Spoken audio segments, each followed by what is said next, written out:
अस्सलाम वालेकुम my YouTube family. उम्मीद करती हूँ आप सब खैरियत से होंगे और मैं भी अल्लाह के फजल करम से बिल्कुल ठीक हूँ। तो ये है चौथे रोज़े की रूटीन।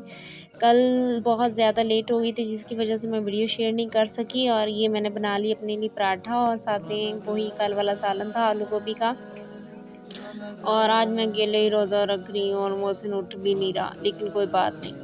मोहसिन कह रहा था मैंने नहीं रोज़ा रखना, मेरे पेट में दर्द है, तो फिर मैं आज अकेले ही रोज़ा रख रही हूँ। साथ में बाहर भाभी ने रखा था रोज़ा, और भाई ने और छोटे भाई ने और अब्बू ने, इन सब ने बाहर बैठ के रोज़ा रखा और मैंने अंदर कमरे में। और काफ़ी देर से मैं मोहसिन को उठाती रही बट वो नहीं उठा, तो फिर मैंने कहा चलो आज अकेले ही करते हैं सहरी। तो ये है मेरी सहरी वाली रूटीन, मैं आपसे शेयर कर रही हूँ।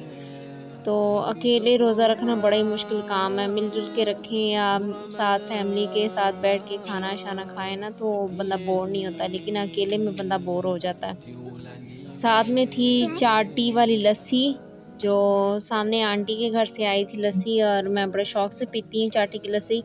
और ये देखेंगे ये कबीर जो है ना, ये उठ के फिर सो गया, एकदम से उठ जाता है, उठ के बैठ जाता है, फिर सो जाता है।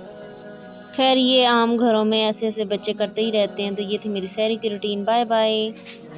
चलें जी, अब हो गया अफ्तारी का टाइम और तकरीबन 5 मिनट रह गए थे। मैं गई हुई थी बाज़ार, और बाज़ार में आते आते मुझे लेट हो गई, और बाज़ार शॉपिंग करने गई हुई थी भाई के लिए, और आते आते लेट हो गई। तो फिर बच्चों को मैंने फटाफट ये सी चीज़ें, बस मिल्क शेक, स्ट्रॉबेरी शेक बनाया, और उसके बाद जो है खजूरें थी साथ, और साथ में मैंने एप्पल कुछ काट लिए थे, और बाज़ार में थी इसी वजह से बहुत ज़्यादा टाइम हो चुका था।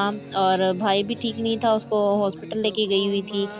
आमिर शहज़ाद को, उसको काफ़ी तेज़ बुखार था, और उसको हॉस्पिटल लेके गई है, वहाँ से दवाई लेके तो फिर वहाँ से बाज़ार चली गई थी।